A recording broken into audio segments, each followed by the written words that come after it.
కుటుంబాన్ని ఎలా చూడాలో రాదు. ఇవి చిన్న ప్రశ్నలు కాదు, ఇవి చాలా పెద్ద ప్రశ్నలు. మరొక 2 ప్రశ్నలు అడుగుతాను, చెప్పండి.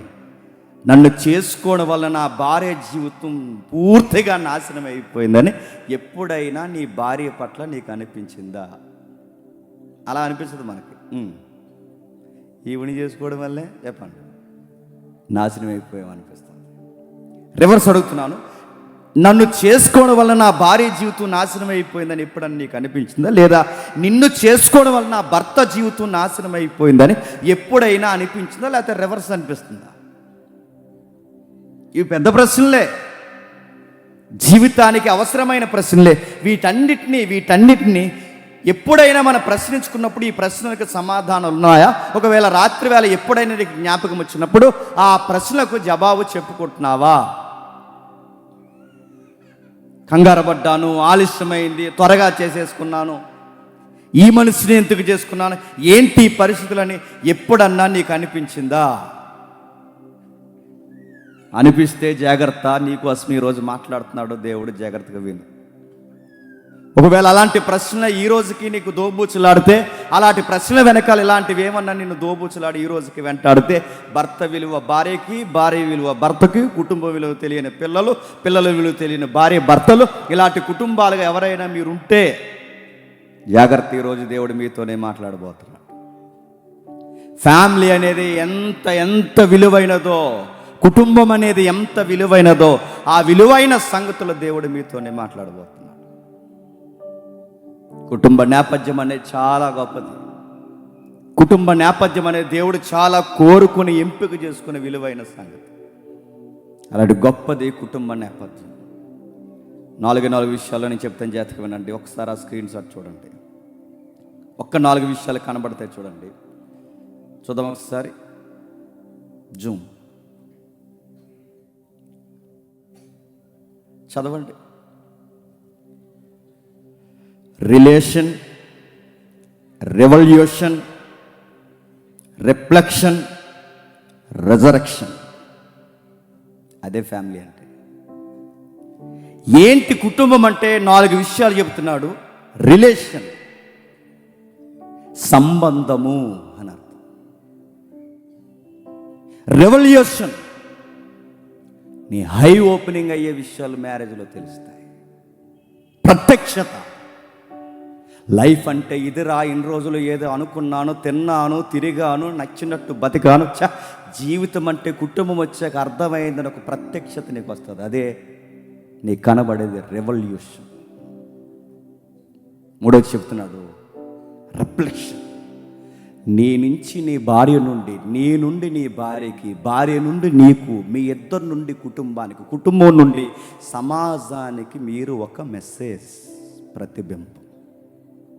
మీరు ఒక ఎగ్జాంపుల్, మీరు ఒక ఉదాహరణ, మీరు సమాజానికి ఒక నిలువెత్తు సాక్ష్యంగా, ప్రతిబింబాలుగా ఉండాలి. ఇంకేముంది? రెజరెక్షన్. ఒకరి కొరకు ఒకరు రోజుకు మరణించాలి. నూతనంగా ప్రతిరోజు నీ భార్య కొరకు నువ్వు పుట్టాలి. నూతనంగా నీ భర్త కొరకు నిన్ను నువ్వు మార్చుకొని చస్తూ బతుకుతూ పుట్టాలి. ఈ 4 విషయాలే కుటుంబం అంటే. అర్థమైనట్టే ఉంది, అర్థం అవ్వలేదని నాకు అర్థమైంది. అర్థమయ్యేలాగా బైబిల్లోంచి చూద్దాం. ఒకసారి రండి. ఆదికాండము 1వ అధ్యాయం, త్వరగా. ఆదికాండము 1వ అధ్యాయం, చాలా జాగ్రత్తగా వినండి. ఆదికాండము 1వ అధ్యాయం 5వ వచనం చూడండి.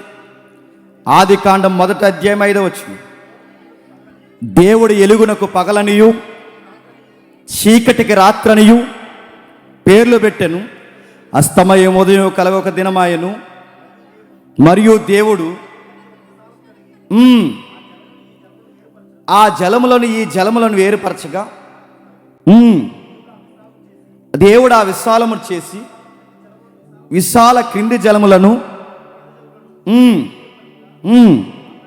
ఆ ప్రకారం ఆయను.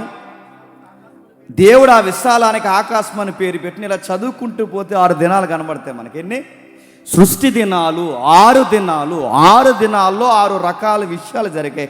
మొదటి విషయంలో ఏం జరుగుతుంది? దేవుడు భూమిని ఆకాశముని ఎలా సృష్టించాడో చెబుతున్నాడు. ఆ చెబుతూ దేవుడు ఏమన్నాడంటే, జలముల పైన ఆత్మ అల్లాడుచుండెను, చీకటి అగాధ జలముల పైన పరిశుద్ధాత్మను అల్లాడుచుండెను. యూనివర్స్ క్రియేషన్ అనేది స్టార్ట్ అయిందట. అలా ఎప్పుడైతే స్టార్ట్ అయిందో దేవుడు అంటాడు, ఫస్ట్ డేలో దేవుడు అన్నాడు తెలుసా, వెరీ గుడ్, మంచిది. నెక్స్ట్ డే వచ్చింది, సముద్రాలు కనబడ్డాయి, విశాలం కనబడింది. దేవుడు దానిని కూర్చి దేవుడు ఏమన్నాడు తెలుసా, మంచిది. 3వ దినం వచ్చింది, గడ్డి, నేల, విత్తనాలు, ఫలభరితమైన వృక్షాలు, అభివృద్ధి బీజాలు, ఇభివృద్ధి బీజాలు అంటే ఈ మన బాటనీలో మాట్లాడుకునేవి. గడ్డి, తమలో విత్తనాలు, బయట వచ్చే విత్తనాలు, చెట్లలో, గడ్లలో ఇలాంటి అభివృద్ధి కార్యక్రమాలు చూసిన తర్వాత దేవుడు అంటాడు 3వ దినాన్ని మంచిది, వెరీ గుడ్.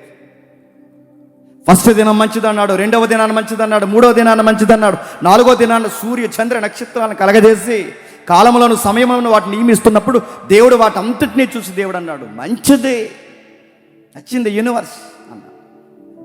ఇంకా మాట్లాడాడు, ఇంకేం మాట్లాడుతున్నాడు, నక్షత్ర రాశులు మాట్లాడిన దేవుడు 5వ దినాన్న భూజంతువులను, ఆకాశ పక్షులను అన్నిటినీ పుట్టించిన తర్వాత దేవుడు అన్నాడు మంచిది. 6 దినాలు మంచిది మంచిది మంచిది మంచిది మంచిది. ఆది కాండంలో 6 దినాలు మంచిది మంచిది మంచిది. బట్ ఒకటి మంచిగా లేదట, దేవుడికి నరుడు ఒంటరిగా ఉండుట మంచిది. అన్నీ మంచిదన్న దేవుడు సృష్టిలో ఆయనకి మంచిగా కనబడింది ఏంటో తెలుసా, నరుడు ఒంటరిగా ఉండడం మంచిది. రిలేషన్ అనే దానికి దేవుడు పునాది వేస్తున్నాడు చూడండి. సంబంధం అనేది ఎంత గొప్పదో దేవుడు పునాది వేస్తున్నాడు చూడండి. సృష్టిలో బంధం అనేది ఎంత విలువైందో చెబుతున్నాడు చూడండి. మొదటి దినం మంచిదన్నాడు, 2వ దినం మంచిదన్నాడు, 3, 4, 5, 6 దినాలు మంచివని 6వ దినాన మంచిని చేసిన దేవుడు అంటున్నాడు ఈడు ఇలా ఉండడం మంచిది కాదు. జంతువులను చూశాడు, పక్షులను చూశాడు, అన్నిటినీ చూశాడు. నరుడు ఒంటరిగా ఉండడం మంచిది కాదు. దేవుడు వెంటనే నిర్ణయించుకున్నాడు, వాడికి మ్యారేజ్ చేశాడు, వివాహం జరిగించన్నాడు. ఇప్పుడు సృష్టి మంచిది. ఇంత పెద్ద గడ్డి, ఇంత పెద్ద వృక్షాలు, ఇంత పెద్ద విశ్వము, ఇంత పెద్ద సమాజము, ఇంత పెద్ద వ్యవస్థ, జంతుజాలము, రకరకాల వ్యవస్థలు ప్రారంభమైతే ఇంత పెద్ద విశ్వానికి దేవుడికి లోపంగా కనబడుతుంది నరుడు ఒంటరిగా ఉండడం మంచిది కాదని. అయితే ఆ లోపాన్ని భర్తీ చేసింది ఏంటో తెలుసా, మ్యారేజ్, వివాహం, పెళ్ళి. ఆ విషయాన్ని, పెళ్ళి అనేది సృష్టికే సౌందర్యం. అందుకే మన సాంగ్లో వస్తుంది, సృష్టిలోనే సౌందర్యమైనది నువ్వు పెట్టిన వివాహ వ్యవస్థ. మ్యారేజ్ అనేది లేకపోతే నేచర్కి బ్యూటీ లేదట, గమనించండి. వివాహం అనేది లేకపోతే ప్రకృతికి అందం లేదట. నువ్వేమనుకుంటావుంటే ప్రకృతి అందంగా ఉందని దాంతో సెల్ఫీలు తీస్తావు. దేవుడు ఏమన్నాడు తెలుసా, రే నువ్వు దాంపత్య జీవితం లేకపోతే సృష్టికే అందం లేదన్నాడు దేవుడు. మేఘాలు బాగున్నాయి, గట్టులు బాగున్నాయి, పిట్టలు బాగున్నాయి, చెట్లు బాగున్నాయి, నదులు బాగున్నాయి కాదు, దేవుడు అన్నాడు మీరిద్దరు కలిసి బతికితే బాగుంటుంది. అది కొండల కన్నా గొప్పగా ఉంటుంది, నదీ పరివాహక ప్రాంతాల కన్నా గొప్పగా ఉంటుంది. అందమైన మేఘాల కన్నా దాంపత్య జీవితం వీటన్నిటికన్నా అందమైంది. బంధాన్ని దేవుడు ప్రారంభిస్తుంది. ఇదిగో నువ్వు ఒంటరిగా ఉండకూడదు, నీకు ఒక గొప్ప బాధ్యత ఇస్తున్నాను. ఎంత బాధ్యత తెలుసా, సృష్టి నిర్మాణాన్ని బాగా వినండి. సృష్టి నిర్మాణం 6 మొదటి దినం, 2వ దినం, 3వ దినం, 4వ దినం, 5వ దినం, 6వ దినం. సృష్టి బాగా వినండి. సృష్టిని దేవుడు చేసిన తర్వాత ఈ కార్యక్రమాన్ని దేవుడు ఎలాగ ఆపేశాడండి చెప్పాలి. సృష్టి నిర్మాణం అంటే ఈ ప్రాజెక్ట్ని ఎలా ఎండ్ చేశాడు, ఎలాగ ఆపాడు, సృష్టి నిర్మాణాన్ని ఎలా ముగించాడో తెలుసా, మ్యారేజ్ చేసి ముగించాడు. ఫుల్ఫిల్ అన్నాడు. ఇంత పెద్ద సృష్టి నిర్మాణాన్ని దేవుడు ముగింపు ఎలా పలికాడు, సృష్టికి ముగింపు ఎలా పలికాడండి, వివాహం చేసిన తర్వాత సంపూర్ణమైందన్నాడు. ఆశ్చర్యకరమైన విషయం ఏంటో తెలుసా, సృష్టి ఆయన చేసి వివాహముతో ఆయన సృష్టిని సంపూర్తి చేసి ముగిస్తే మరొక సృష్టి నిర్మాణాన్ని ఎవరి చేతుల్లో పెట్టాడో తెలుసా, భార్య భర్తల చేతుల్లో పెట్టాడు. దాన్నే ప్రోక్రియేషన్ అన్నారు. అంటే ఆయన చేసిన సృష్టికి కొనసాగింపు చేసే సృష్టికర్తలు ఎవరో తెలుసా? మనమే. ఆయన చేసిన సృష్టికి, అంటే ఆయన చేసిన సృష్టికి ఆ సృష్టి కొనసాగింపు, జనరేషన్ కొనసాగింపు, అంటే మిగిలిన సంతాన ఉత్పత్తి కార్యక్రమం, ఈ సృష్టి కార్యక్రమం ఎవరి చేతుల్లో పెట్టాడో తెలుసా? భార్య భర్తల చేతులు. అందుకే సృష్టి కార్యక్రమం చేసి అక్కడ ముగిస్తే కొనసాగింపు దేవుడు భార్య భర్తల చేతుల్లో పెట్టాడు. ఎంత ఆశ్చర్యం అండి! మనుషుడు కలిస్తే మరొక మనిషి పుట్టడం ఏంటి? మనిషి నుంచి మరొక మనిషి రావడం ఏంటి? ఎంతగా ఉంటుందండి? సృష్టి నుంచి, బాగా వినండి, సృష్టికర్త సృష్టిని చేసి మనల్ని సృష్టములుగా పెడితే మన నుంచి మరొక సృష్టి అంట. ఎప్పుడన్నా పిల్లల్ని అలా చూడండి, నిద్రపోయినప్పుడు, మా పాపని నేను చూస్తాను, మీరు చూస్తారు లేదు, చూడండి, రెండు ఫేసులు కనబడతాయండి వాళ్ళలో. అటు అమ్మలాగా కనబడుతుంటుంది, వాటి నాన్నలాగా కనబడుతుంటుంది. గాడ్ క్రియేషన్ ఏంటి చెప్పనండి, విచిత్రంగా ఉంటుంది. అమ్మ నాన్న ఇద్దరు కలిసి ఒక ప్రతిబింబాన్ని దేవుడు తయారు చేసి అలా ఇస్తాడండి. ఎంత బ్యూటిఫుల్గా ఉంటుందో, ఎంత ఆశ్చర్యంగా ఉంటుందో. ఆ బిడ్డను చూస్తుంటే అన్ని రకాలు, అంటే తల్లిగా కనబడుతుంటుంది, తండ్రిగా కనబడుతుంటుంది. అంటే దేవుడు సృష్టిని నీ ద్వారా కొనసాగిస్తున్నాడు.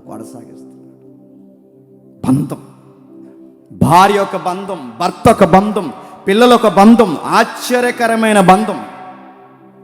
ఇలాంటి బంధంలో దేవుడు ఏమన్నాడు తెలుసా? నువ్వు స్త్రీగా ఉండు, నువ్వు పురుషుడిగా ఉండు. కానీ చాలామంది ఏమనుకుంటున్నారు తెలుసా? స్త్రీగా పురుషుడిగా ఉండంటే, స్త్రీలు అన్నారట మొగోలుగా పుడితే బాగుండు అన్నారట. ఈ మధ్య కొంతమంది అదో రకములు తయారైపోయారు. ఆడికి చీర కట్టుకోవాలనిపిస్తుంది ఏటో మరి. ఆడ ఆడవాళ్ళ బట్టలు వేసుకుంటున్నాడు, రకరకాల పనులు చేస్తున్నాడు, ఈడేటర్ ఇలాగైపోయాడంటే ఆడు ఫీల్ అయిపోతున్నాడు. అనవసరంగా మగోడుగా పుట్టాను, ఆడపిల్లగా పుడితే బాగుంది. ఇంటర్వ్యూలు మళ్ళీ ఆడికి ఎవడన్నా అడగండి, ఆడికి మళ్ళీ ఇంటర్వ్యూలు. దరిద్రం ఏడ చెప్పినా దేవుడి సృష్టిలో నువ్వు ఆడపిల్లగా ఉండాలన్నది దేవుని యొక్క చిత్తం, నువ్వు మగపిల్లోడుగా ఉండాలన్నది దేవుని చిత్తం. ఆ జెండర్కే పేరు పెడతావంటే నువ్వు ఎవరికి లోపం చూపిస్తున్నావు తెలుసా? దేవుడికి లోపం చూపిస్తున్నావు. అది కానీ చదివినప్పుడు మీరు చదవండి, దేవుడు తన స్వరూపమందు స్త్రీనిగాను పురుషునిగాను, స్త్రీనిగాను పురుషునిగాను, దేవుడు తన స్వరూపమందు స్త్రీనిగాను పురుషుడిగాను చేశాడు. స్త్రీ పురుషుడు అంటే నువ్వు దేవుని స్వరూపం స్త్రీవైనా, నువ్వు దేవుని స్వరూపం పురుషుడివైనా, మీరు సాక్షాత్తు దేవుని స్వరూపం. మీరు ఎలా ఉండాలని, మీ రంగు ఎలా ఉండాలని, మీ ఎత్తు ఎలా ఉండాలని, మీ అందం ఎలా ఉండాలి, మీ పల్లవరస ఎలా ఉండాలి, మీ కళ్ళు ఎలా ఉండాలని, మీ ముఖ్యంతో ఉండాలని, ఇదంతా కోరికని డిజైన్ చేసుకున్నది ఎవరో తెలుసా? దేవుడు. గుర్తుపెట్టు. తనలా చూడాలనుకున్నాడు, తన గుణగణాలతో చూడాలనుకున్నాడు. అలాంటి నిర్మాణాన్ని నువ్వు పేరు పెట్టుకుంటున్నావంటే నేనేమన్నా? అప్పుడప్పుడు అనేస్తుంటారు గొడవలు వచ్చినప్పుడు, ఈ భార్య భర్తలు, మీకే మీరు మగోళ్ళు అంటారు. మరి మీరేంటి డైనోసార్లా? మీకే మగోళ్ళు అంటే మగోడు ఎంత విలువైనోడో గుర్తుపెట్టుకోండి. ఆడపిల్ల కూడా దేవుని దృష్టిలో అంతే విలువైన. ఆడపిల్ల ఎంత విలువైనదో దేవుని దృష్టిలో మగపిల్లోడు కూడా అంత విలువైనోడు. వీళ్ళిద్దరి ద్వారా దేవుడు కోరుకున్నాడు, ఒక చక్కటి బంధాన్ని ఏర్పరిచాడు. ఏమంటున్నాడు చూడండి, 2వ అధ్యాయం 15 వచనం, త్వరగా 2వ అధ్యాయం 15 వచనం. మరియు దేవుడైన యెహోవా నరుని తీసుకుని ఏదైనా తోటను సేద్యపరచుటకును దాన్ని కాచుటకును దానిలో ఉంచెను. మరియు దేవుడైన యెహోవా తోటలో ఉన్న ప్రతి వృక్ష ఫలములను సేద్యపరచుటకును కాచుటకును. ఇప్పుడు చెప్పండి, కుటుంబ బాధ్యత అనేది ఎంతమంది మీద ఉందో చెప్పండి? ఇద్దరి మీద. కుటుంబం నాశనమైందంటే, కుటుంబం తేడాగా ఉందంటే, కుటుంబం పతనమైందంటే ఇద్దరిలో ఎవరిది బాధ్యత చెప్పండి? ఇద్దరిదే. కుటుంబంలో ఎవరైనా తప్పు చేస్తే దేవుడు అడిగే స్టైల్ చూడండి. ఆదాము తిన్నా అవ్వ తిన్నా, ఆదాము తప్పు చేసినా అవ్వ తప్పు చేసినా గుర్తుపట్టండి, దేవుడు ఇద్దరిని అడుగుతాడు. మా ఆయన వల్లే పాడైపోయిందంటే దేవుడు ఊరుకోడు, మా ఆవిడ వల్లే పాడైపోయిందంటే దేవుడు ఊరుకోడు. ఎందుకంటే మీరు సేద్యపరచాలంటే ఈ ఆజ్ఞ ఇద్దరికే. కాపలా కాయాలన్నా మీ ఇద్దరే, సేద్యపరచాలన్నా మీ ఇద్దరే. కుటుంబంలో ఏది జరిగినా, ఎవరి వలన డిస్టర్బెన్స్ జరిగినా దేవుడు ఒక్కరిని అడగడు, నిలదీసి ఇద్దరిని అడుగుతాడు. ఏం చేస్తున్నారా అని అడుగుతాడు. ఈ లోకల్ కోర్టులు, ఈ జడ్జి గారు, ఈ న్యాయ వ్యవస్థ ఒక్కరిని డిఫెండ్ చేసి అడుగుతుందేమో కానీ దేవుడు అడుగుతాడు, మీ ఇద్దరిదే బాధ్యత. ఫ్యామిలీలో నాదేమీ తప్పు లేదా, నాదేమిదని. నీది తప్పు లేకపోవడం ఏంటి? ఆయన తప్పు చేసినా నువ్వు పనిష్మెంట్ తినాలి, నువ్వు తప్పు చేసినా ఆయన పనిష్మెంట్ తినాలి. ఇద్దరికీ దేవుడు సమానంగా పని. అందుకే తప్పు జరిగినప్పుడు అవ్వనే వదలలేదు. చెప్పండి, వదలడు ఆయన, గుర్తుపెట్టుకో. రిలేషన్ అంటే అదే. వ్యాధి ఎందును, బాధ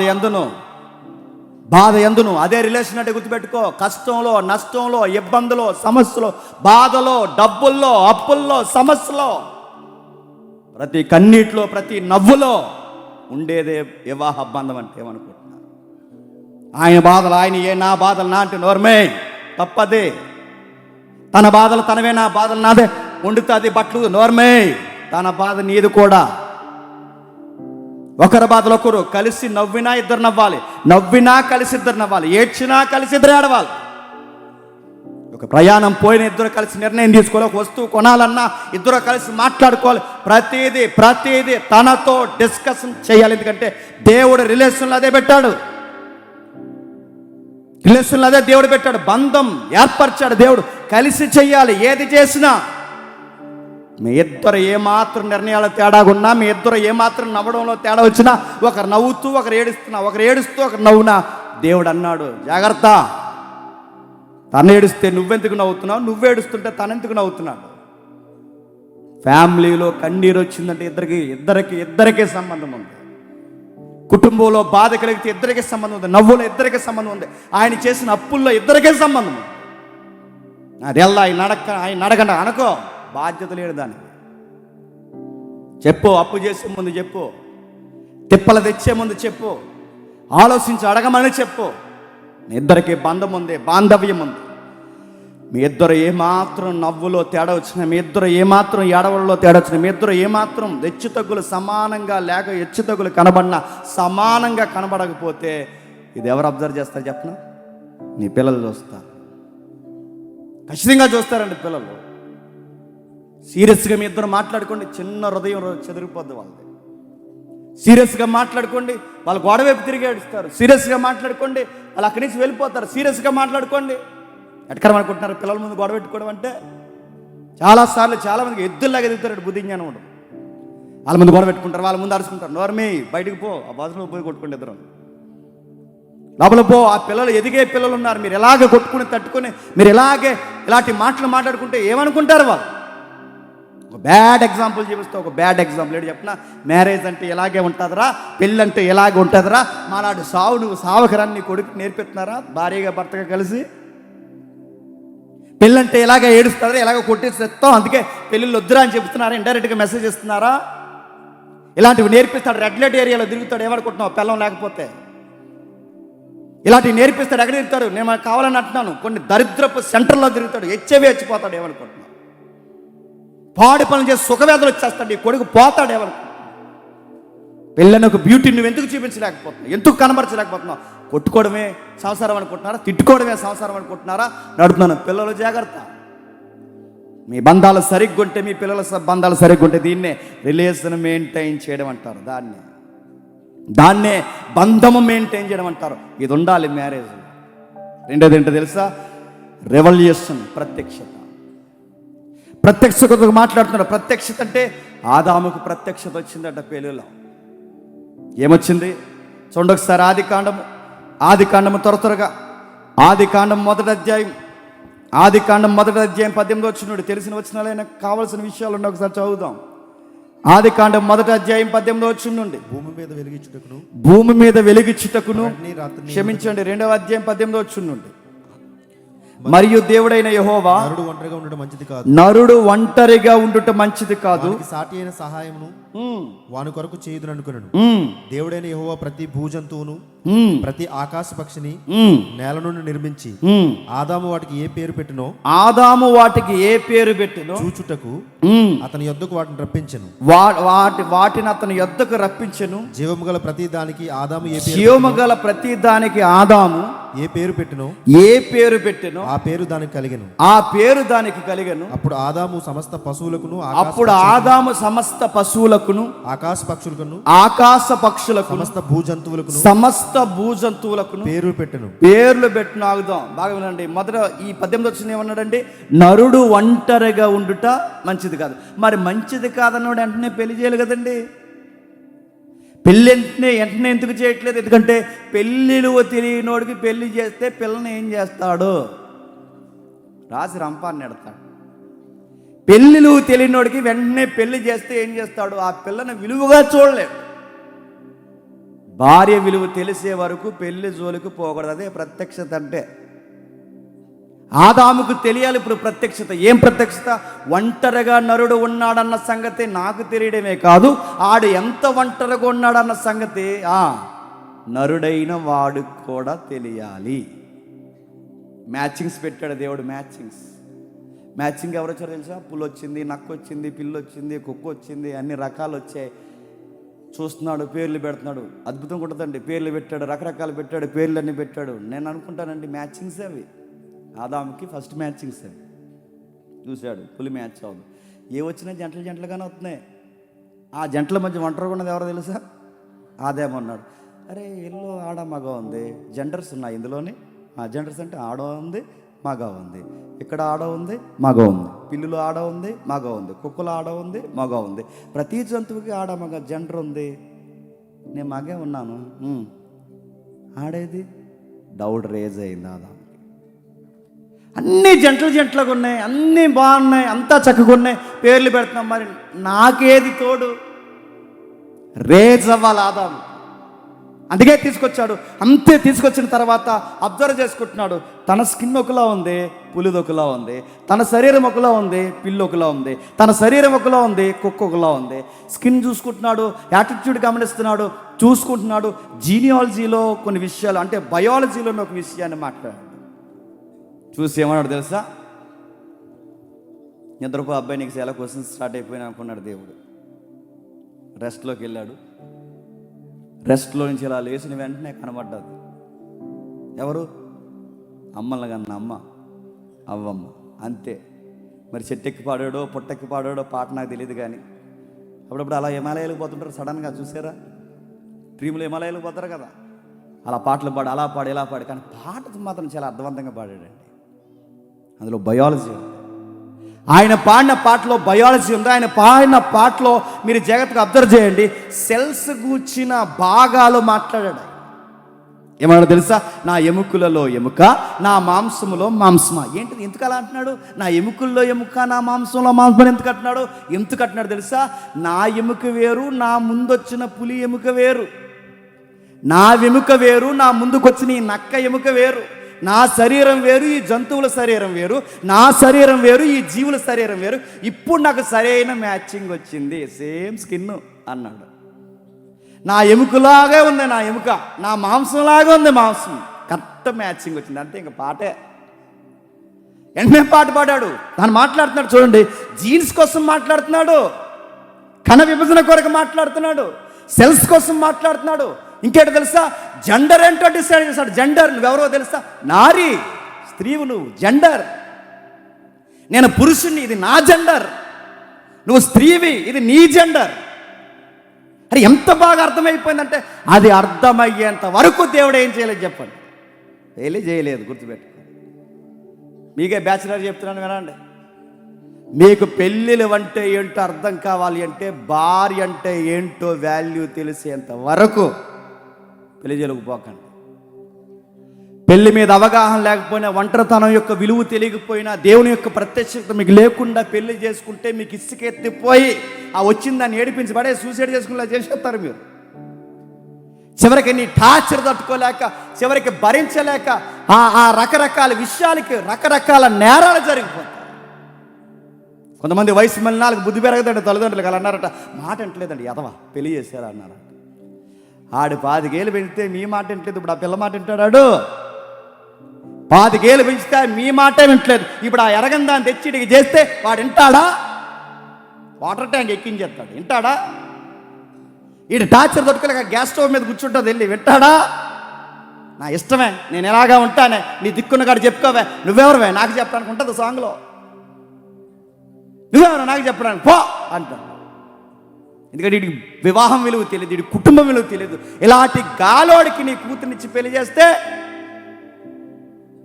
నిలబడతాయనుకుంటున్నావు బంధాలు. అందుకే ఆదాముకి దేవుడు అర్థమయ్యేలా చెప్పాడు, ఇదిగో ఇదిగో పులి నీకు మ్యాచ్ అవుతుంది, ఇదిగో నక్క నీకు మ్యాచ్ అవుతుంది, ఇదిగో పిల్లి నీకు మ్యాచ్ అవుతుంది. నీకు మ్యాచింగ్ ఈ యూనివర్స్లో లేదు, ఇప్పుడు వచ్చింది కలుదేరు మ్యాచింగ్. అప్పుడు అన్నాడు, నా ఎముకల్లాగా ఉన్నాయి, నా మాంసంలాగా ఉంది, సేమ్ మనిషిలాగే నాలాగే ఉంది, కాకపోతే కొంచెం జెండర్ తేడా ఉంది. ఆమె నారి, నేను పురుషుడిని. దేవుడు అనుకున్నట్టే జరిగింది. ఏంట్రా అబ్బాయి, ఇన్ని రోజులు ఒంటరిగా ఉన్న నా జీవితానికి దేవుడు ఒక తోడు పంపించాడని తనకు అర్థమైంది. ఆ కథలో క్షమించండి, ఆ కథాంశంలో జాగ్రత్తగా మనం చూడగలిగితే, ఆదాము నిద్రపోయి లేచిన తర్వాత అవ్వ కనబడిన వెంటనే పాటలు పాడాడు. ఫ్యామిలీ కూర్చున్నా కనుక సరదాగా కోసం అడుగుతుందని ఏమనుకోకండి. నీ భార్యను చూసి నీకు ఎప్పుడైనా పాట పాడాలనిపించిందా? అనిపించట్లేదా? ఎప్పుడు అనిపించలేదా? లేదా మరి ఏం చూస్తా అనిపిస్తుంది? చెప్పండి. అరే నీ వైఫ్ని చూస్తే నీకు పాట పాడాలని అనిపించలేదు, నువ్వు చాలా తేడాగా ఉన్నావు, గుర్తుపెట్టుకో. నీకు ఆవిడ ఎలా కనబడుతుంది? నీ హీరోయిన్ ఆవిడ. నీకు ఆవిడని చూస్తే పాట పాడాలనిపించలేదా? నిన్నే పక్కన కూర్చొని చూడు. అదే కూర్చోమన్నాను. అమ్మాయి మిమ్మల్ని అడుగుతున్నాను, ఎప్పుడైనా అబ్బాయి మిమ్మల్ని చూసి పాట పాడా? పక్కనుంటే పోయా అంటున్నాడా? నడుతున్న నీ రిలేషన్లో మన తండ్రిని చూడు, ఆదాము తన భార్య కళ్ళ ముందుకు వచ్చినట్టు ఎంత సంతోషంగా పాట పాడుతున్నాడండి. నారివి, నా మాంసానివి, నా ఎముకవి. ప్రభు దీన్ని స్థిరపరచాడు తెలుసా? మీరు ఒక్క శరీరం కాదు, ఏకసారి సేమ్ అన్నాడు. మీరు ఒకే శరీరం, ఒకే మనస్సులు, ఒక్కటే. ఆదాము తన భార్యను చూసినట్టునే ఎంతగా పొయిటిక్గా మాట్లాడుతున్నాడు. ఎప్పుడైనా నీ భార్యని పొగిడావా? ఈ పాట రాస్తున్నప్పుడు నాకు జతగా ఈ లాయర్ కూర్చున్నాడు, లాయర్ శేఖర్ ఎక్కడున్నాడు? కూర్చున్నప్పుడు ఒరే యవనస్తుల్లో నుంచి మ్యారేజ్లోకి తీసుకెళ్ళి మన మెసేజ్ ఇది కాన్సెప్ట్, ఇలా రాద్దాం పాట అంటే మంచి పొయిటిక్గా ఉండే కొంచెం పదాలు ఏమన్నా చూడరు, చక్కగా ఎక్కిద్దాం దీన్నంటే ఆడ ఏకంగా ఏం రీతి చెప్పినా నక్షత్రంలో ఉన్నావు, చంద్రుల్లో ఉన్నావు. నాకు డౌట్ వచ్చాడు, మరి ఎప్పుడన్నా మీ ఆవిడ చెప్పేవన్నీ అని అడిగాను. ఇప్పుడు ఇలా అవుతున్నాయి, నీకు ఎలా అవుతున్నాయిరా? తర్వాత సుధాకర్ వచ్చాడు, ఎప్పుడన్నా మీ ఆవిడకి చెప్పేది ఇలాగా అడుగుతున్నా. చెప్తాను ఆగండి వాళ్ళ ఇద్దరికన్నా. ఎంత కవిత్వాలు ఎక్కడి నుంచో తెస్తున్నారు. ఎప్పుడన్నా వాళ్ళకి చెప్పారా? నేను అడుగుతున్నాను ఎటకరంగా సీరియస్గా. నీ భార్యను పొగుడు. ఎందుకంటే మనం ప్రపంచంలో పొగిడితే పొగడదగ్గ వ్యక్తులు మన లైఫ్లో ఇంపార్టెంట్ పర్సన్స్ ఎవరైనా ఉన్నారంటే నన్ను నమ్మొచ్చిన భార్య. నేను తన్న పొగడపోతే ఇంకెవరిని పొగడ.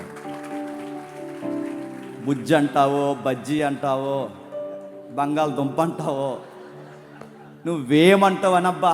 నీ భార్యను నువ్వు ఎంత ప్రేమిస్తున్నా, సీరియస్గా చెప్తున్నా, మీ ఎటకారం తీసుకుంటున్నారు, నేను సీరియస్గా చెప్తున్నాను. నీ భార్యని ఎంత పొగిడితే దేవుడు అంత ఆనందిస్తాడు మిమ్మల్ని చూసి, తెలుసా? అలా ఉండండి రా అనుకుంటాడు దేవుడు. అలాగే ఉండండి. నీ భార్య నువ్వు ఎంత పొగిడితే దేవుడు అంత ఆనందపడతాడు. పొగుడు, తన్న పొగడపోతే ఇంకెవరిని పొగుడుతావు? కానీ తను పొగుడతాడా? నువ్వొచ్చాక మా కొంప ఎలా తయారైందంట. నువ్వొచ్చాకే. అంతకుముందు మేము బాగానే ఉండవు, వచ్చావు తగలడ్డావు, ఎట్టావు భూతంలాగా కొంపలో అడుగు.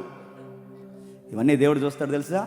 నీ భార్యని ఏమంటున్నావో చూస్తాడు, చూస్తాడు. అందుకేనండి ఈ వాక్యపు భయం ఉంటే, ఇది మీకు అర్థమైతే, నీ భార్య నువ్వు పొగట్లేదన్న విషయం నీకు అర్థమైతే, తనని గౌరవించట్లేదన్న విషయం నీకు అర్థమైతే, అలా తిరిగి ఇలా తిరిగి నేను అడుగుతున్నాను, సిగ్గు లేకుండా ఏదో టైంలో సరదాగా సారీ అని చెప్పండి. దేవుని దృష్టికి మంచిది అది. నిజంగా చెప్తున్నాను, దేవుని దృష్టికి మంచిది అది. క్షమాపణ అడగండి. ఎందుకంటే ఆమె నీ పార్ట్నర్, నేను నమ్ముకుని వచ్చింది. తనకి క్షమాపణ చెప్పు, సారీ అని చెప్పు. ఎందుకంటే నీ భార్యని దేవుడు నమ్మించాడు.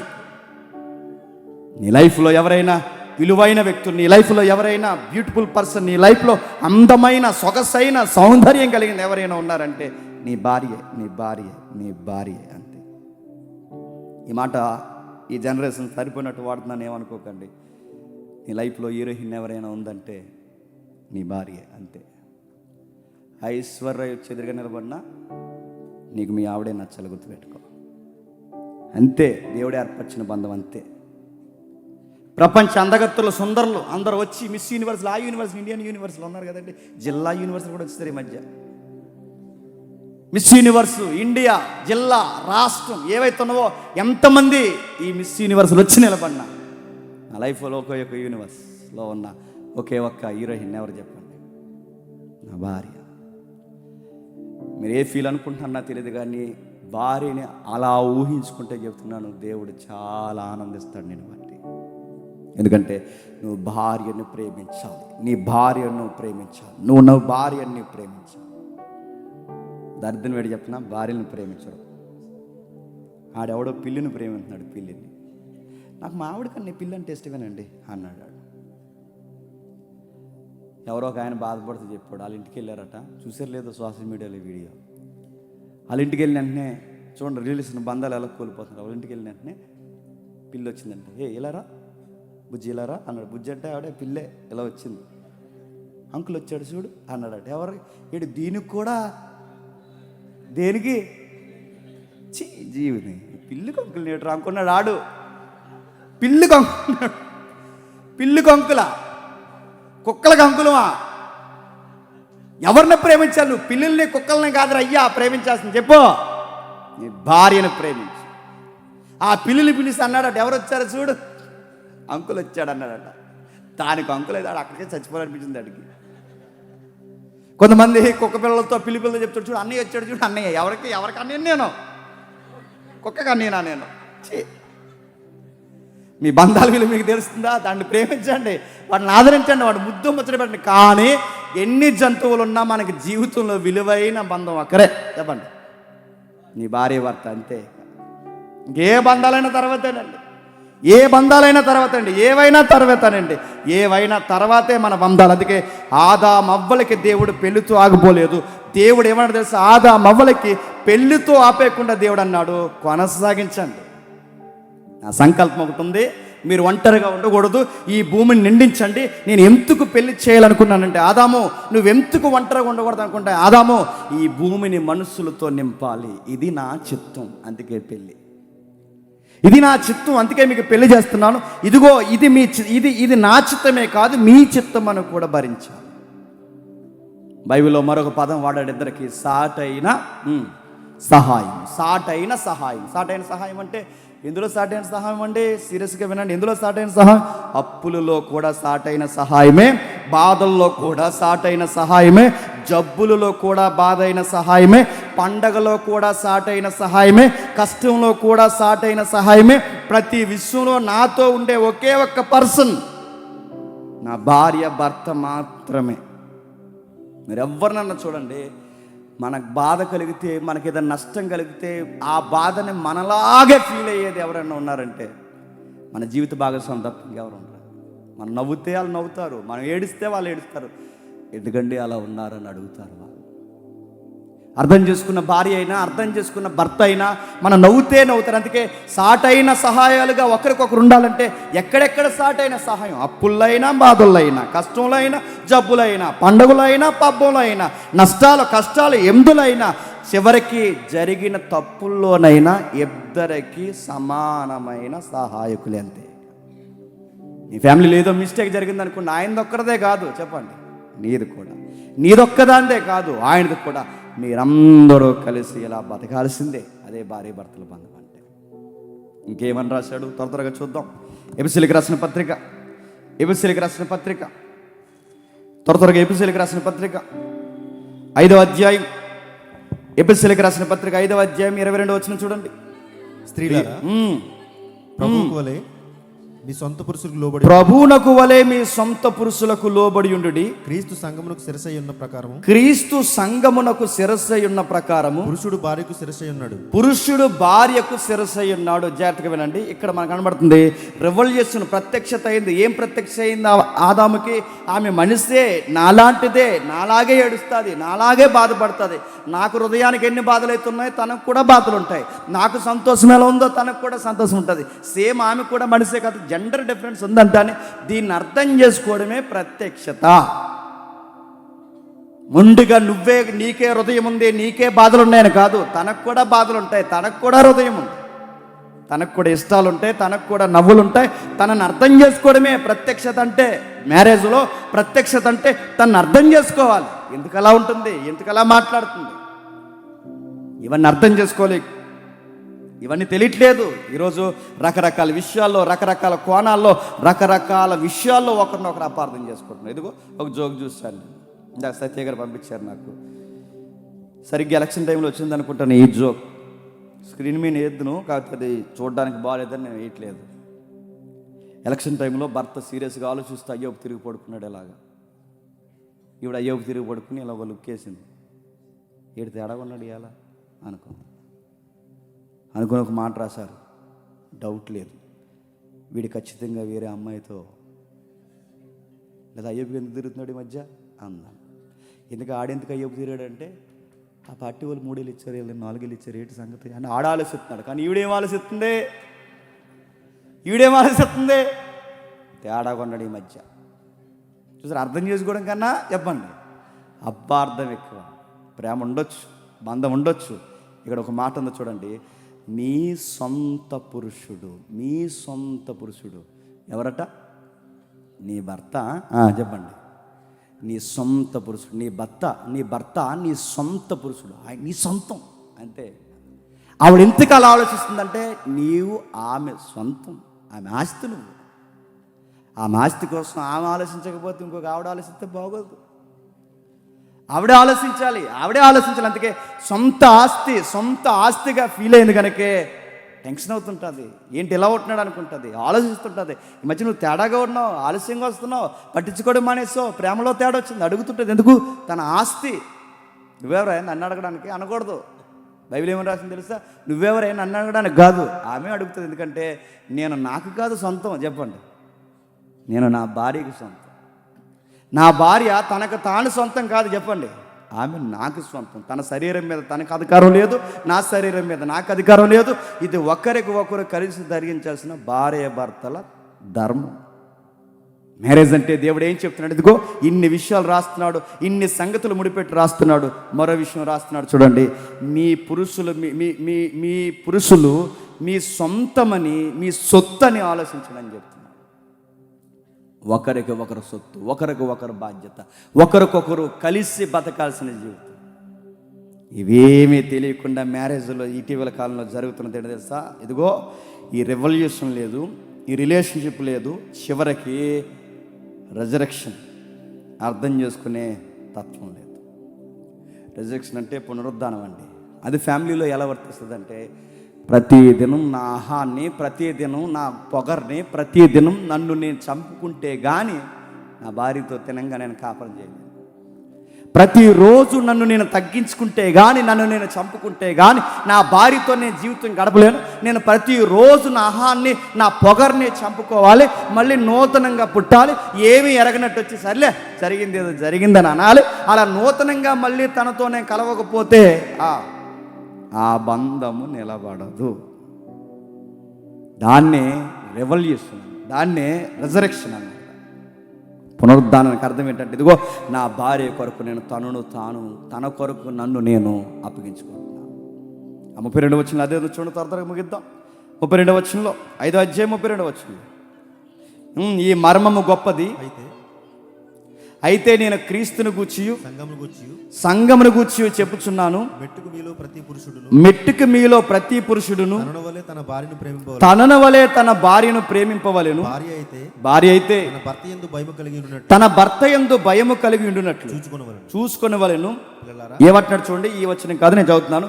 27వ వచనం చూడండి, పురుషులారా మీ భార్యను ప్రేమించుడు అటువలే క్రీస్తు కూడా సంఘమును ప్రేమించేది కలంకమైన ముడతైనట్టు మరి ఏదైనా లేక పరిశుద్ధమైనది గాను నిర్దోషమైనది గాను మహిమగల సంఘముగా ఆయన తన ఎదురు దాన్ని నిలబెట్టుకుని వాక్యం అనే ఉతక స్నానం చేసి దాన్ని పవిత్రపరిచి పరిశుద్ధపరచుటకే దాని కొరకు తనను తాను అప్పగించుకోండి. నీ భార్యని సంపూర్ణంగా ప్రేమించావండి అని గుర్తేంటయ్యా అని అడిగితే ఆ పురుషుడు అంటున్నాడు, ఆ భర్త అంటున్నాడు అక్కడ, తన కోసం నేను చచ్చిపోతాను సార్ అన్నాడు. నేను అడుగుతున్నాను, భార్య కోసం చచ్చిపోతానన్న పురుషులు ఉన్నారా? చంపేసే పురుషులు ఉన్నారా చెప్పండి. నా చూసాంగా వార్త, భార్య కోసం చనిపోయే పురుషులు లేరు. ఇందాక ఒక వార్త చూశాను, ఆ వార్త చదివితే నాకు విచిత్రంగా అనిపించింది. నీకు పంపించాను కూడా చూడండి. ఆ వార్తలో ఆ ఊర్లోనట తన భార్యని నీళ్లు తోడుకోవడానికి రావద్దన్నారట. కోపం వచ్చింది, చాలా చికాకు పడ్డాడు. తన భార్యను తన ఊర్లో ఎప్పుడైతే నీళ్లు తోడడానికి రావద్దన్నాడో తన భార్య కొరకు సొంతంగా ఒక్కడే బావే తవ్వేశాడు. బాగా కొట్టారు, తవ్వుతారా? మిమ్మల్ని అడుగుతున్నాను, తన భార్య మీద ఉన్న ప్రేమను ఎలా తన భార్యని ఎవరో నీళ్లు తోడడానికి రావద్దన్నారని తన కొరకు ప్రత్యేకంగా ఒక బావే తవ్వ. జీవితంలో మగాళ్ళందరికీ లోపం ఎవరో తెలుసా చెప్పండి? భార్య. ఇక చాలు, ఇక పురుషుల సంగతి చూద్దాం. మీకు కూడా చెప్పాలిగా 4 మాటలు. ఇటీవల కాలంలో ఎక్కువ దరిద్రం పెట్టి చెప్పిన కాపురాలు పాడైపోవడానికి ప్రతి దానికి మీ అమ్మకు ముడిపెట్టడం, ఇది మీరు చేసే తప్పు. అయిపోయింది, కూతురుగా అయ్యింది నీ సాఫ్ట్వేర్, ఇప్పుడు కోడలవి.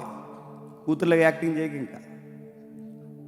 ఇప్పుడు నీకు ఉదయాన్నే లేచి ఇప్పుడు కూతురు యాక్టింగ్ లేదు, ఇంకా నువ్వు అయిపోయావు. ఇప్పుడు కోడల ప్రమోషన్లోకి వచ్చావు. రేపు అత్తగారు అవుతావు పిల్లలు పెద్దోళ్ళు అయితే. చీటికి మాటికి ఫోన్ చేసి, అమ్మ ఇలాగన్నాడే, అమ్మ అలాగన్నాడే, ఎవడే అంటే ఇంకెవడు మీ అల్లుడు అలాగన్నాడే ఇలాగన్నాడే, బర్లో పోతున్నానే, ఏంటో ఏమైంది ఎందుకని అడిగితే పొద్దున్న 7 గంటలు లేకపోతున్నాడు. 7 గంటలు లేపకూడదు నిన్ను. అస్తమాల అమ్మ తప్ప ఏదో ఏమన్నా వండి అంటున్నా అమ్మకు పెట్టమంటాడే, అలా అమ్మకొనడానికి వండానంటే నేను ప్రతిదీ అమ్మకు చెప్తాడు, ప్రతిదీ అమ్మతో పెడతాడే. ఇదే నాకు నచ్చట్లేదే, ప్రతిదీ అడుగుతున్నాను. మీ అమ్మను నువ్వు ఎంత ప్రేమిస్తున్నావో తను వాళ్ళ అమ్మను ప్రేమించడం తప్ప మీరే సగం గొడవలు ఎడేస్తున్నారు. నేను అడుగుతున్నాను, నువ్వు మీ అమ్మని ఎంత ఇష్టపడతావు? ఆయనకి వాళ్ళ అమ్మ అంటే ఇష్టం ఉండదా? నీకు నీ బంధువులు అంటే ఇష్టం ఉన్నప్పుడు తనకి తన బంధువులు అంటే ఇష్టం ఉండదా? మాట్లాడితే సీటికి మాటికి ఫోన్ చేసి, ఈ మధ్యకాలంలో దరిద్రం వాట్సాప్లో వీడియో కాల్ ఒకటి వచ్చింది, వీడియో కాల్ చేస్తున్నారు డైరెక్ట్గా. ఇంకా చూడు ఎలాంటి కరేపాకు తెచ్చాడు. పడుతున్నాం, ఏం చేస్తాం? అలాంటి కరేపాకు ప్రపంచంలో ఎవడని తెస్తాడు? ఎవడు తేడు? మా ఆయనే తెస్తాడు అన్నాడు. గోంగూర దమ్మంటే తోటకూర తెచ్చాడు, చూడు ఇదిగో చూడు అన్నాడు. ఇది కూడా చెప్పేదా? తోటకూర కోసం కూడా చెప్పేదా? కరేపాకు కోసం చెప్పేదా? ఇంకా చూడు కందిపప్పు తెమ్మను, ఇంకో వేరే పప్పు తెచ్చాడు, చూడు ఈ పప్పుల్లో ఈ పప్పు పుచ్చిపోయింది, మళ్ళీ ఆ పప్పు పుచ్చిపోయిన పప్పు కోసం కూడా చెప్పాడు. నీ కాపురాన్ని ఎవరో పాడు చేసిన అవసరం లేదు, చెప్పండి. నీ కాపురాన్ని నువ్వే పాడు చేసుకుంటావు. నేను అడుగుతున్నాను, నీ భర్తను నువ్వే అర్థం చేసుకోకపోతే నేను అడుగుతున్నాను, వేరొకరు అర్థం చేసుకుంటే అయిపోయింది కాపురం ఇంకంతే. నీ దగ్గర దొరికిన ప్రేమ, నీ దగ్గర దొరికిన మనశ్శాంతి, ఇంటికి వచ్చేసరికి నీ దగ్గర దొరికిన నెమ్మది వేరొక దిక్కున దొరికితే నీ కాపురం ఏమవుద్ది? మంట కలిసిపోద్ది. నువ్వే పాడు చేసుకుంటున్నావు. నీ దగ్గర ఎంతో ప్రేమగా ఉండాలనుకున్నప్పుడు ఎందుకు నస? మాట్లాడితే పుట్టింటి గొడవలు, మాట్లాడితే అత్తింటి గొడవలు, మాట్లాడితే ఇది ఒక నస. చెప్పకు కొన్ని విషయాలు ఆయన వరకు వెళ్ళనివ్వకు. ఇంటికి వచ్చిన వెంటనే పలకరించడమో, ఇంటికి వచ్చిన వెంటనే మాట్లాడడమో, ఇంటికి వచ్చిన వెంటనే చక్కగా ఆప్యాయంగా పలకరించడమో, మీకోసం ఈరోజు ప్రత్యేకంగా ఒక ప్రత్యేకమైన ఐటెం తయారీ, ఏదో ఒక మంచి బ్యూటిఫుల్గా ఏదో ఒక స్టోరీ రెడీగా ఒకటి తయారు చేసుకుంది. అదేం పెట్టవు. ఇంటికి వచ్చిన వెంటనే మొదలెడతావు. సర్ఫ్ ప్యాకెట్లు అయిపోయింది, టైడ్ కూడా అయిపోయింది అందట. ఆడి సికాకు వచ్చేది ఇంటికి వచ్చిన సర్ఫ్ ప్యాకెట్లు అన్నదంటే, నీ సర్పని సౌడు నువ్వు బాగా అంటాడు. శాలరీ పడక నేను ఎడుతాడు, సర్ఫ్ ప్యాకెట్లు అంటాను అంటాడు. సర్ఫలో ముంచేస్తాడు దేవుడు అంటున్నాడు. చూడు ఇంకా చూడమ్మా ఎక్కడున్నావో, సర్ఫలో ముంచేస్తా అంటున్నాడు. భార్య భర్తని పెడుతున్నాను. పెద్ద కుటుంబాలు విడిపోవడం పెద్ద కారణాలు ఉండవండి. ఇవే అర్థం చేసుకోవడంలో ఈ లోపాలే, ఇవే డిస్టర్బెన్స్. భార్య భర్తలు ఇద్దరు ఎప్పుడు గుర్తుపెట్టుకుని ఇద్దరు మెచ్యూరిటీగా ఉంటారండి. ఎవరో ఒకరు తక్కువలో ఉంటారు, ఎవరో ఒకరే మెచ్యూరిటీగా ఉంటారు. ఈ మెచ్యూరిటీ ఉన్నవారు మెచ్యూరిటీ లేని వాళ్ళని అర్థం చేసుకోవడమేనండి కాపురం అంటే. అదే కాపురం అంటే. నా భార్య ఎప్పుడు నాలాగుంటే నేను నా భార్యని ఎందుకు చేసుకుంటానండి? ఇప్పుడు నా భార్య కూడా సేమ్ నాలాగుంటే వాడు మరో జేమ్స్ అవుతాడు తప్ప నా భార్య ఎందుకు అవుద్ది? భర్త సేమ్ తనలాగే ఉండాలనుకుంటే ఆమె మరొక జాస్మిన్ అవుతుంది తప్ప జేమ్స్ ఎందుకు అవుతాడు? అది అర్థం అవ్వాలిగా. నాలాగా ఆలోచించట్లేదు, నీలాగా ఆలోచించడు ఆయన పురుషుడు, నీలాగా ఆలోచించలేదు ఆమె స్త్రీ, ఆమె అలాగే ఆలోచిస్తుంది, నువ్వు ఇలాగే ఆలోచిస్తావు. మీ ఇద్దరిని ఒకరొకరు అర్థం చేసుకోవడమే కాపురం అంటే. నువ్వు నాలాగుండు అంటే నాలాగే ఉంటే తన్నెందుకు నేను చేసుకోవడం, తనలాగే నేను ఉంటే నన్నెందుకు తను చేసుకోవడం? భార్య భర్తలుగా ఒకరినొకరు గౌరవించుకోవాలి, ఒకరినొకరు ప్రేమించుకోవాలి. ఇలాంటి విషయాలు ఎప్పుడైతే పునాది వేస్తామో అప్పుడు మన కాపురం విలువ మనకు అర్థమవుతుంది. భార్యలుగా మీ ధర్మాలు అందుకే చెప్తాడు, భార్యగా మీ ధర్మాలు మీరు జరిగించాలి, భర్తలుగా మీ ధర్మాలు జరిగించాలి. అందుకే నేను ఎప్పుడో పరమగీతాలు చెప్పాను, ఎంత బ్యూటిఫుల్గా ఉంటుందండి ఆ సంసారం చూస్తుంటే. సాంగ్లో పెట్టాను చూద్దరు కానీ వేద్దాం.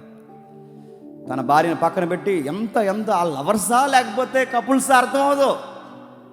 వాళ్ళ లవర్సా కపుల్స్ అంటే కపుల్స్ అయినా లవర్సా, వాళ్ళ ప్రేమికులా లేకపోతే సంసారంలో ఉన్న ప్రేమికులు వాళ్ళు. పొగుడుతుంటుంది సోలమతి, ఏమంటారు తెలుసా? పురుషులలో అతి సుందరుడివి అని తనంటాది. ఈయనేమంటారు తెలుసా? బలురక్షసి చెట్లలో లేడు కళ్ళు దాంటివి. నువ్వు ఎలాంటి తెలుసా? నీ కళ్ళు లేడు కళ్ళు, నీ కళ్ళు ఇదిగో లేడు కళ్ళు దాటి సుందరివి. స్త్రీలలో అతి సుందరవతివైన నీవు. ఎవరిని అంటున్నాడు అనుకుంటున్నారు? పార్కులో కూర్చుని ఎవరిని అంటున్నాడు అనుకుంటున్నావా? తన భార్యనే పొగుడుతున్నాడు, తన్నే పొగుడుతున్నాడు, తన్నే ఆలోచించుకుంటున్నాడు, తనతోనే మాట్లాడుతున్నాడు. ప్రేమలు తగ్గుతాయి, ప్రేమలు పెరుగుతాయి, అలా ఉంటాయి. ఇవన్నిటిని అర్థం చేసుకుంటూ వెళుతూ కాపురాన్ని ఒక చక్కగా నడిపించుకుంటూ పోవాలి. చక్కగా నడిపించుకుంటూ వెళ్ళాలి. నడిపించుకుంటూ వెళ్ళినప్పుడే కాపురం విలువ ఏంటో అర్థమవుద్ది. మరి ఈ కాపురాన్ని అర్థం చేసుకుంటూ వెళ్ళినప్పుడే జీవిత పరమార్థం అర్థమవుతుంది. కాకపోతే స్టార్టింగ్లో ఉన్న లవ్ రాను ఉండదండి. పెద్దోళ్ళందరూ జోకులు వేస్తారు కానీ పెళ్లి వేదికల మీద పెద్దోళ్ళందరూ జోకులు వేస్తారు. స్టార్టింగ్లో అల్వా అన్నాడంట, అంతే. అల్వా అని అడిగిందంట, అంతే. రెడీ అయిపోతున్నారంట, ప్యాంటు షర్ట్ వేసుకుని స్టక్ చేసుకుని. ఎక్కడికండి వెళ్తున్నారంటే అల్వా దమ్మనవుగా అమెరికా వెళ్తున్నా అన్నాడు. ఆహా, అల్వాకి అమెరికా పోతావు, బజ్జీకి బెంగళూరు పోతావు. స్టార్టింగ్లో పెళ్ళైన 3 ఇయర్స్ తర్వాత అలవేటి ఇప్పుడు ఈ టైంలో అడుగుతుంది ఇప్పుడు అలవా టీ కాఫీలు బజ్జీలు అనుకుంటే చంపేదాన్ని పొద్దున చూద్దాం పో అంటారు. ఏది ఆ లవ్ ఏది? స్టార్టింగ్లో ఎన్ని పనులున్నా 6:30 కల్లా వాలిపోయేవాడు ఇంటికి. 11:30 అయినా రావు, మా ఆవిడ తిరిగితే కూడా ఇప్పుడు 11:30 అయినా రావు, 3:30 అయినా రావు, ఎంత 4 అయినా రావు. ఎదురు చూసి అడుగుతుంది. మారావు అంట, పనులున్నాయి అంటాను నేను. నాకన్నా ఏం పనులు ఉన్నాయంటే మనం అంటాం అర్థం చేసుకోకుండా, అవును నువ్వు పెద్ద పియ్యమ్మ మరి అంటాం. ఎబ్రీలకు రాసిన పత్రిక, అపోస్తుడైన పౌలు ఎబ్రీలకు రాసిన పత్రిక 13వ అధ్యాయం. అపోస్తుడైన పౌలు ఎబ్రీలకు రాసిన పత్రిక 13వ అధ్యాయం 4వ వచనం నుండి, వివాహము అన్ని విషయంలో ఘనమైనది, పానుపు నిష్కల్మషమైనదిగాను ఉండవలెను. వేశ్యశాంగులకును వ్యభిచారులకును దేవుడు తీర్పు తీర్చెను. ఆగుదాం. భార్య భర్తల జీవితం అనే ఆ యొక్క పోరాటంలో లేదా ఆ నడిచే నడకలో వారి యొక్క అంత సౌందర్యంగా బతకాలి. ఒకవేళ బతకకపోతే దేవుడు అన్నాడు జడ్జిమెంట్ చేస్తాడట, తీర్పు తీర్చాడు. దేవుడు అంటున్నాడు వివాహం అన్ని విషయంలో ఘనమైనది. అన్ని విషయంలో ఘనమైనది అంటే నీ లైఫ్లో ఇంపార్టెంట్ విషయం ఏదన్నా ఉంది అంటే మ్యారేజ్. అలా కాదని యవనస్తులు మీరు బాగా వినండి, అలా కాదని అన్ని విషయంలో ఘనమైనది వివాహము, అన్ని విషయంలో ఘనమైనది, పాన్పు నిష్కల్మషమైనది. ఈ పదం నేను తెగించి అంటున్నాను, ఏమనుకోకండి. నీ సెక్సువల్ లైఫ్ మ్యారిటల్ లైఫ్లో ఉండాలి, గుర్తుపెట్టుకో. పార్కుల్లో జబ్బలు రాసుకుని తిరుగుతాను, ప్రేమ చెత్త చెదారం అని నేను తిరుగుతాను, ఎక్కడ పడితే అక్కడ సొంగ కాస్తూ తిరుగుతాను. చంపుతాడు దేవుడు. ఏమనుకుంటున్నావు?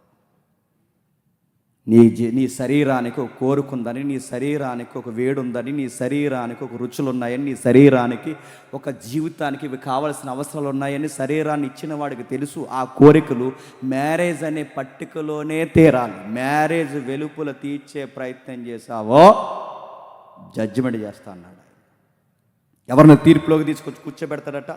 వేశ్యశాంగులకును వ్యభిచారులకు. వేశ్యశాంగులకు మరొక ఈక్వల్ వర్డ్ ఉంది, జారులకు. జారులు అంటే పెళ్ళి కాకుండా చేసేవాళ్ళు చేసే పనుల్ని జారత్వం అంటారు. పెళ్ళైన వారు భార్య భర్తల ధర్మాన్ని దాటి వేరొకరితో తప్పు చేసేవారిని వ్యభిచారులు అంటారు. రెండు క్లారిటీ తెలియాలి. పెళ్ళి కాకుండా చేస్తే జారత్వం, పెళ్ళై కూడా భయంకరమైన పనులు మీరు చేస్తున్నారంటే అది వ్యభిచారం. నీ భర్త కళ్ళు కప్పినా దేవుడు ఊరుకోడు, నీ భార్య కళ్ళు కప్పినా దేవుడు ఊరుకోడు. నీకు వివాహం అనే ఒక వ్యవస్థ ఉందని అప్పటి వరకు నువ్వు ఆక్కుండా ఎక్కడెక్కడో నీ తల్లిదండ్రుల కళ్ళు కప్పి, ఆ పిల్ల కప్పి, వీళ్ళు కప్పి, మీరు అందరి కళ్ళు కప్పి మీరు ఒకరికొకరు చీకట్లో తప్పుడు పనులు చేస్తే దేవుడు ఊరుకోడు. గుర్తుపెట్టుకో. వివాహ వ్యవస్థలో నీ కోరికలు తీర్చుకోవాలి, దానికి ఒక బంధం ఉంది. ఇందాక మీరు రెఫరెన్స్ చూసారు లేదో, ఇదిగో నీ యవ్వన కాలపు భార్య యందు నీ యవ్వన కాలపు భార్య కౌగిలలో సంతోషించు, అది రూల్ అంతే. నాకు కోరుకుంది, నాకు ఆశ ఉంది, నా జీవితానికి ఒక శృంగారమనే ఒక అవసరత ఉంది, అది ఎక్కడ తీరాలి, అది ఎక్కడ నేను దాన్ని సౌందర్యంగా మలుచుకోవాలి. నాకు ఒక భార్య ఉండాలి, ఒక భర్త ఉండాలి, భార్య భర్తలు ఇరువురు కలిసి ఒక ధర్మాన్ని నడిగించాలి. అంతేగాని ప్రేమ అని పేరు పెట్టి మొన్న ఇక్కడ జరిగింది ఏరియాలో మీరు చూస్తున్నారు లేదో, ఆ కాలేజీ ఈవెంట్లు జరిగితే వాళ్ళ తల్లిదండ్రులు నమ్మి పంపించారు, వాళ్ళ కాలేజీ యూనివర్సిటీలో చదువుకుంటారు. మన సెమినార్ స్టార్ట్ అయింది. ఆ రోజు మన సెమినార్ స్టార్ట్ అయిన తర్వాత సమయంలో వాళ్ళ కార్యక్రమాలు మీరు చూస్తున్నారు లేదు, జంటలుగా తిరుగుతున్నారు చీకట్లో. ఈ ఏరియాలో ఆడపిల్లలు తాగేసి తిరుగుతున్నారు. మన ఒక ఆడపిల్ల గంజాయి తాగేసిన ఆడపిల్లని ఇద్దరు యువకులు చెయ్యగోడిన పనులు అక్కడ రోడ్డు మీద చేస్తున్నారు. ఇప్పుడు మీ నాన్న తెలియకపోవచ్చు, మీ అమ్మకు తెలియకపోవచ్చు, ఇప్పుడు తెలియకపోవచ్చు. గుర్తుపెట్టుకో, ఎవడకి తెలియకూడదు అనుకుంటో రేపు పొద్దున్న కట్టుకున్న వాడికి తెలుస్తుంది. ఆ రోజు స్టార్ట్ అవుద్ది రగడ. గుర్తుపెట్టుకో, ఈరోజు నీ ఇష్టానుసారంగా తిరిగేస్తానంటే రేపు పొద్దున్న నీ ఇష్టం వచ్చినట్టు చిత్త కార్తీక కుక్కలాగా ఈదులంటే తిరిగి నీకు మాత్రం ఉత్తమ భార్య వచ్చేయాలంటే ఎట్లా వస్తుంది? నీకు కుక్కే వస్తుంది. గుర్తుపెట్టుకో, నువ్వు ఎలాంటి అయితే నీకు అలాంటిది వస్తుంది, నువ్వు ఎలాంటి దానివైతే నువ్వు అలాంటి దానివై. దేవుడికి తెలుసు ఎవడికి ఎలా జడ్జిమెంట్ అవ్వాలి, ఎవరికి ఎలా తీర్పు తీర్చాలో దేవుడికి. అందుకే జాగ్రత్త. కోరికలు వస్తున్నాయా? వయసు వచ్చిందా? పాపం జరిగే అవకాశం ఉందా? పౌలు గారు అన్నమాట ప్రతి వానికి సొంత భార్య ఉండవాలి. అదర్ సైడ్ ప్రతి స్త్రీకి సొంత భర్త ఉండవాలి. మీ ధర్మములు వివాహాన్ని పట్టికలోనే నెరవేరాలి. అది దేవుడే జతపరచాడు. అందుకే ఆ సాంగ్లో మనం చూపిస్తున్నాం చూడండి.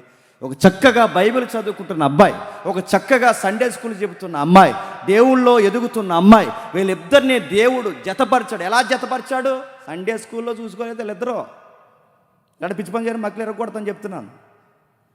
వీళ్ళిద్దరు ఇలా సంఘానికి వచ్చి చూసుకోలేదు, ఇక్కడ సెమినార్కి వచ్చి నువ్వు నన్ను చూడు నేను చూడంటే ఇద్దరు దేవుళ్ళు ఉన్నాం. జేమ్స్ అని అదే చెప్పాడంటే సంపేతను ఎక్కడ పనులు చేశారంటే.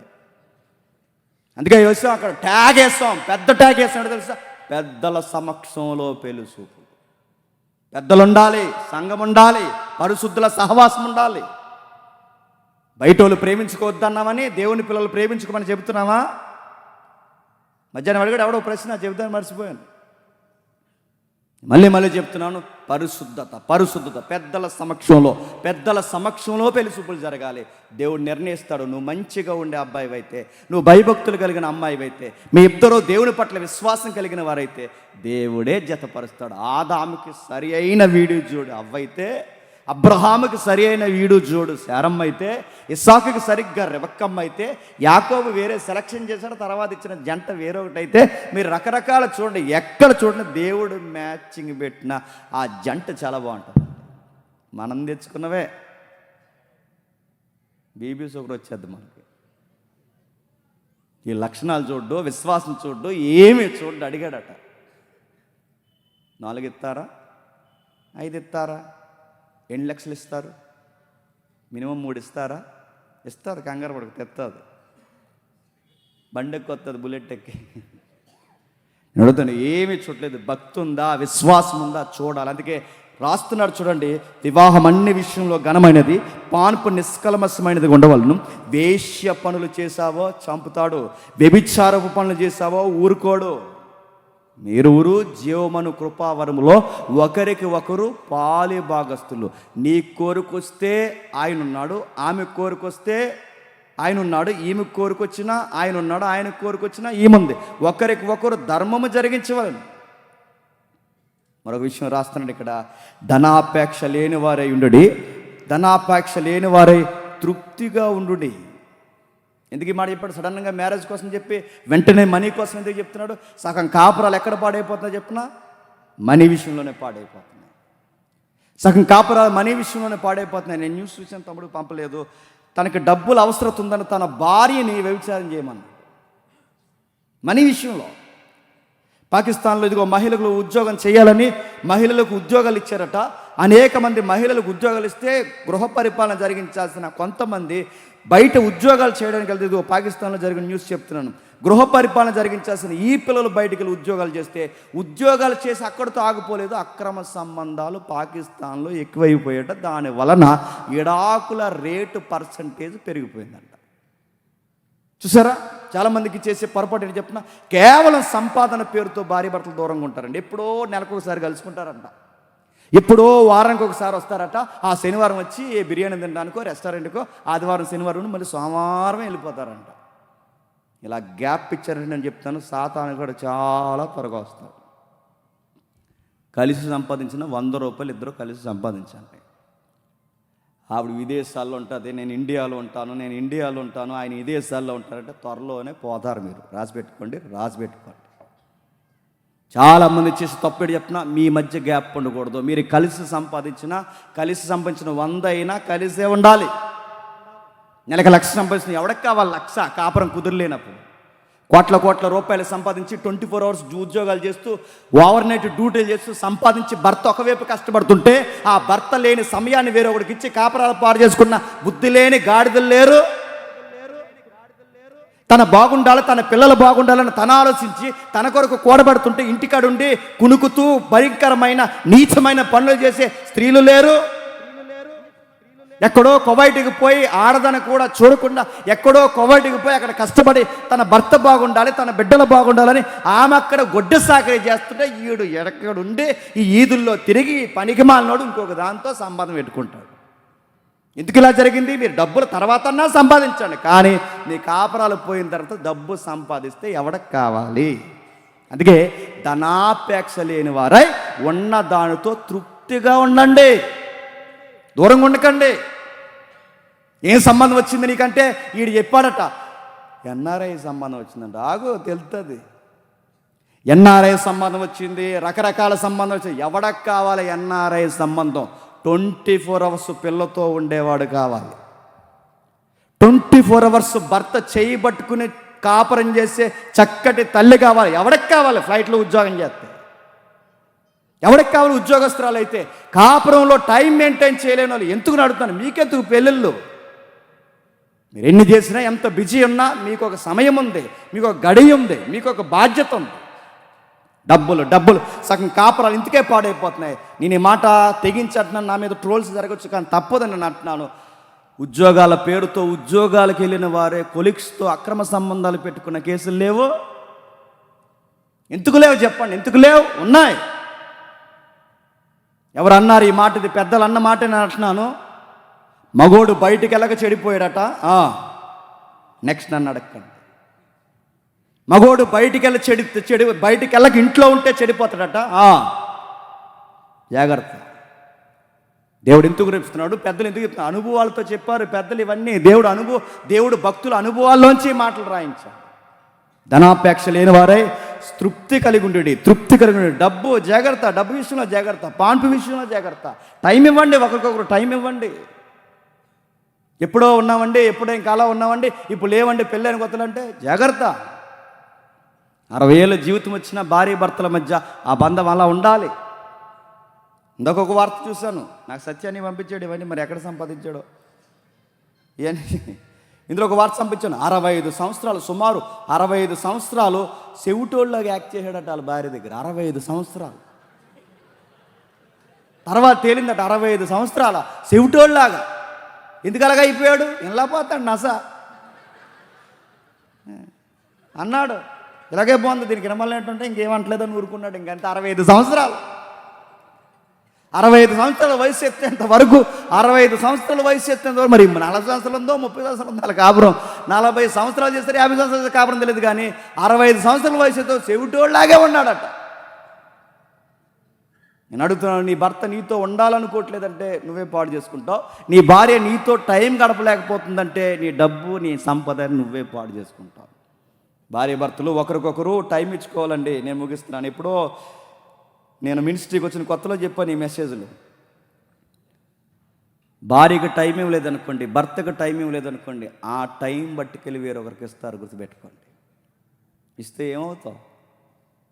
నీతో టైం గడపాలనుకుంటారు, నీతో కలిసి ఐస్ క్రీమ్ తినాలనుకుంటారు, నీతో కలిసి సరదాగా బయటకు వెళ్ళాలనుకుంటారు, నీతో కలిసి 4 ముచ్చట్లు పెట్టాలి, నీతో సరదాగా నవ్వుతూ ఉండాలనుకుంటారు, వండిన కూర కలిసి తినాలనుకుంటారు.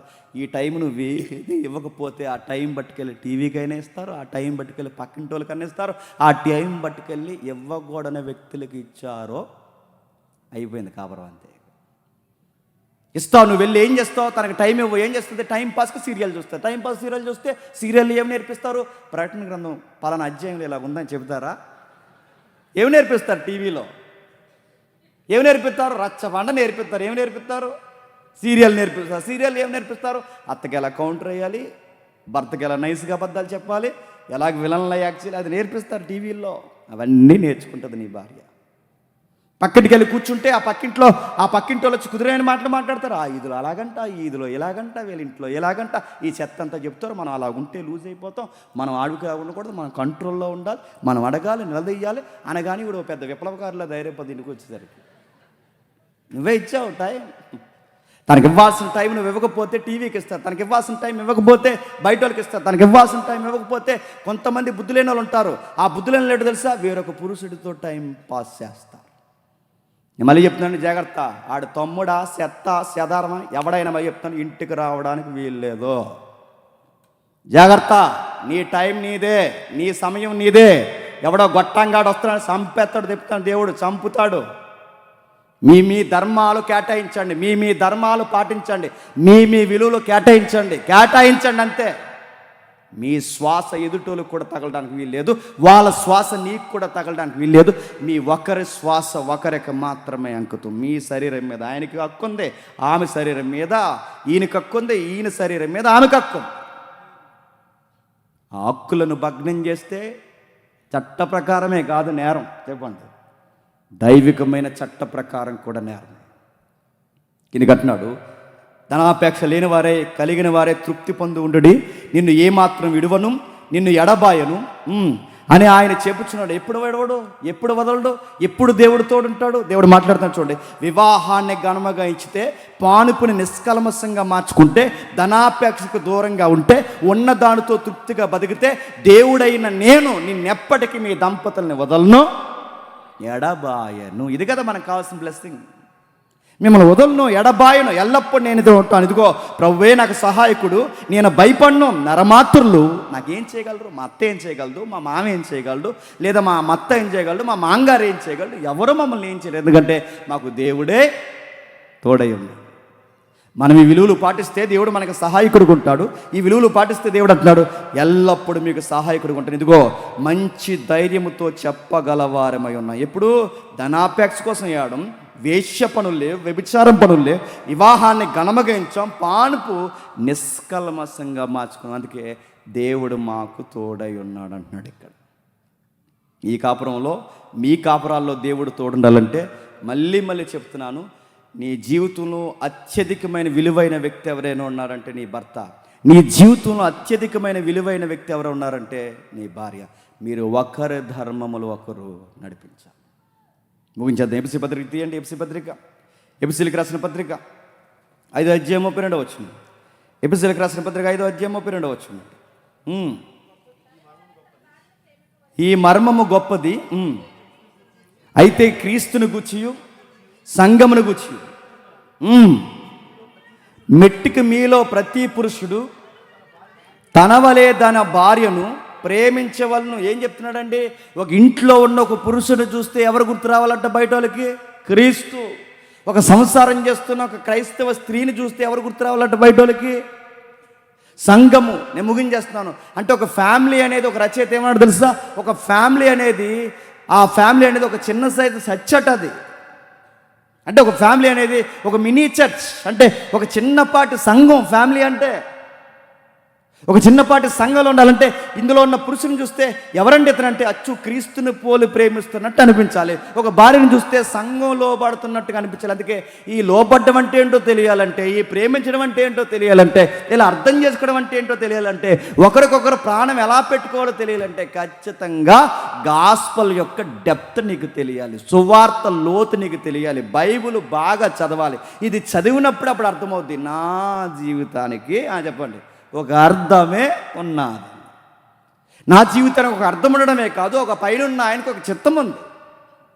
అప్పుడు నా జీవితానికి ఒక పరమార్థం ఉందని ఈ బైబిల్ చదివితేనే అర్థమవుద్ది. పెళ్లి చేసింది ఆయనే, నిర్ణయించింది ఆయనే, పిల్లల్ని ఇచ్చింది ఆయనే, నా కాపురాన్ని కాపాడుతున్నది ఆయనే, నా మధ్య అరమరికలు ఉంటే నన్ను ఎల్లప్పుడూ చూసేది ఆయనే. ఎప్పుడైతే ఆయన వైపుకి నేను చూస్తానో ఎల్లప్పుడూ దేవుడు నాకు తోడై ఉంటాడు. ఒక పురుషుని చూస్తే క్రీస్తుని కనపరిచేలా ఉండాలి, ఒక స్త్రీని చూస్తే సంఘమును కనపరిచేలా ఉండాలి. క్రైస్తవ కాపురాలు ఎలానే ఉండాలి. బయట వాళ్ళు ఎలా ఉంటారో నాకు తెలియదు కానండి, ఇక్కడికి వచ్చిన క్రైస్తవ కుటుంబాలైన మీ అందరికీ నేను చెప్తున్నాను, మనం ఇలాగే ఉండాలి. మిమ్మల్ని ఎందుకు నేను దగ్గర కూర్చోమని తెలుసా? ఈ భావం మీకు అర్థమైతే, ఈ ప్రేయర్లో ఈ భావం మీకు అర్థమైతే, ఈ ప్రార్థనలో మీరు ఒకరొచ్చి ఒకరు పెట్టుకుని, ఇప్పటివరకు మీరు ఎవరైనా ఒకరినొకరు బాధ పెట్టుకుని ఉంటే ఆ దేవుని ఎదుట క్షమాపణ చెప్పి, దేవా మా మధ్య సఖ్యత కలగజేవయ్యా, ఒకరినొకరు ప్రేమించుకునే ఆ తొలినాళ్ళ దినాల ఆ ప్రేమను మాకు ఇవ్వయ్యా, మా పిల్లలకి మాకు ఈ బాధ్యత నేర్పించాయి, ఈ డబ్బు కాదయ్యా, ఈ సంపాదన కాదయ్యా, మా హృదయాల్లో పంచుకునే ప్రేమను మాకు ఇవ్వయ్యని ఒకరికొకరు మీ పిల్లల్లో మీరు చేయబెట్టుకుని ప్రార్థనలో పాల్గొనండి. దేవుడు మిమ్మల్ని దీవిస్తాడు. ఎందుకంటే మిమ్మల్ని విడవడు, ఎడబాయుడు. తన వైపుకు చూసి వారి సంసారాన్ని దేవుని చేతుల్లో పెట్టిన ఎవరిని దేవుడు విడవడు, ఎడబాయుడు. అలాగే ప్రార్థన చేయండి. నేను చెప్పిన మాటలు మీరు జ్ఞాపకం చేసుకుంటూ మీ దాంపత్య జీవితంలో అరమరకులు ఉంటే దేవుడిని క్షమాపణ అడగండి. దేవా నువ్వు ఇచ్చిన బహుమానాన్ని నేను నెగ్లెక్ట్ చేస్తున్నాను, దేవా నువ్వు ఇచ్చిన భర్తను నేను లోకు కట్టాను, దేవా నువ్వు ఇచ్చిన పిల్లల్ని నేను సరిగ్గా చూడలేకపోతున్నాయి కనిపిస్తే దేవుని ఎదుట ఒప్పుకోండి.